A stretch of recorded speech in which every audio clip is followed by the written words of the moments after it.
Loaded firearms, even in the hand of a would-be assassin, holds no fear for Miss Lucille Davenport, stenographer, who is credited with rescuing General James M. Ashton when attacked in his law office Friday. She seized Andrew Marr as he battled Ashton and Attorney W.R. Lee and wrested the pistol from him.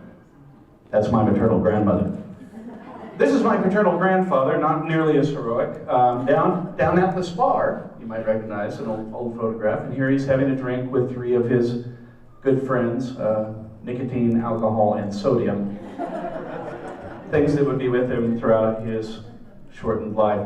So they each married and different people, and these are my parents. There's my mom with those glasses, my dad. This is not a recent photograph. And here am I, right there. Oh. Now, you can see this is my birth photo, and I'm rather cranky.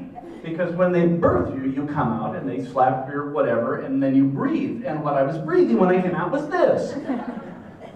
For those of you unfamiliar with this is the 562-foot smokestack for the Tacoma Escargot plant. This was a copper and lead smelting operation on the tight flats down in Tacoma. Now this is what was going down at the base of this here. This is an oxygen flash furnace. And I'll get out my little note card here because I'm not a chemist. But pretty much you get the ore and you put it in there, and then you get a bunch of forced air in, and you get natural gas, and you have flames come out. And then it creates wallasite and ferrolicylite and copper monosulfate, which makes, oh, I ran out of time with that one. But what it does is it spews this material, 780 pounds a day of this material, out into what essentially is a giant pollution slick which covers Puget Sound. This is called the Tacoma Smelter Plume Footprint.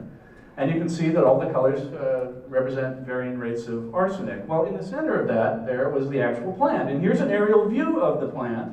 And you can see Commencement Bay there. And you see the smokestack up here? Here's the smokestack. Can you see which way the smoke is blowing? It's blowing sort of in this direction. Can you see it? Yes? Okay. So now what you do is if you take that and you put it on the Tacoma Smelter Plume map, you see where it's that sort of greenish color? That's an actual Superfund site. So if your houses are there, you live in a Superfund site. But if you follow the smoke down and the toxic chemicals and the arsenic and lead and other heavy metals and sulfur dioxide, you end up here. Well, where is that? It's my backyard. This is a problem. You can see the smoke coming directly for us here. And here my mother is telling my slack-jawed brother and I about how we're going to die a premature death of some sort of cancerous tumor that is caused by the arsenic that has been detected in our urine and in our hair and such, which was tested at the local school. Well, this picture was used in an article by the Seattle Times, Smelter Neighbors Divided on Arsenic. Which is, sort of being divided on, the Holocaust or something. It's just not good. And there's Peter Tallman up there who worked at the plant. He was a pipe fitter. And he thinks arsenic's fine until later he died of lung cancer caused by the arsenic, and he sued Escargot. And here's something that came out about a week earlier. This is in late 1972. Smelter area tests show unsafe arsenic residues in children because you see kids had about the same amount of arsenic in their bodies as the adults who worked in the plant. And there's one problem with this. Arsenic residue. I was a child! Now, in all fairness, this is not, this appearance that I have here is not due to arsenic poison. I actually had mumps. The elephant child. It's not a pretty picture. My mother was like, "Are you really going to show that?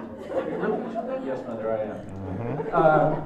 So, now the other problem is around the same time, this is May '73, with my parents bought this house in North Tacoma, and my dad wanted to landscape the backyard. So what he did is he collected all the dirt, and he'd get it in wheelbarrows, and he'd bring it to me, and I had a screen, and I would screen the rocks out of the soil. My dad wanted all the rocks gone. But of course that means that I was breathing chemicals in the soil and ingesting them. And then he decided he wanted to actually landscape with rocks, but instead of going to a quarry and getting rocks, he thought, hey, I'll go down to the waterfront and get slag. So not only was the yard full of arsenic and poison, but also slag. I actually made peace with this a little later with Linda Nino when I made a suitcase out of slag, trying to work through these issues. Well, in 1993, finally, the plant closed in '85 after 100 years of operation, and in '93, they blew up the smokestack, thank goodness. The irony is I was working in Florida at Disney World, so You know, I was away, and when I got back, all I got was a stupid t-shirt that said, blowing up the stack party. Now, the horrible irony of all this now is 37 years later, as I'm 46 years old, and this is my mother who's had a number of surgeries. In fact, I need to get back to her tonight because she had foot surgery last night. I picked her up, and I'm taking care of her tonight. And because she is immobile, she insists that I weed her yard. And I've drawn in where the stack once was. So, this was just last weekend. Remember summer, that couple weeks? This was during that. And here I am actually weeding out there, and this is airborne arsenic that I continue to ingest and breathe in my mother's backyard. I love my mother very much, by the way. And here she is, of course, having a nice listen to the radio. So the long and short of it is they've taken this area that is part of, you know, I guess a portrait of Tacoma, if you will, or a portrait of a family with me and my mom, which was once a Superfund site, and now it's, of course, being completely transformed. And many of you may have never even known it was even a Superfund site at one point, because now it's no longer a Superfund site. The plans are to turn it into a Superfund site. They're doing a $1 billion housing project down there.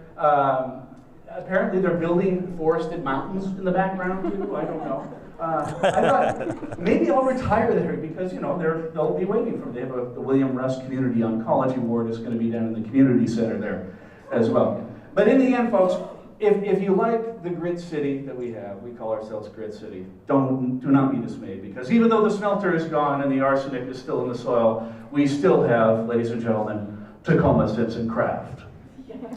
Thank you very much.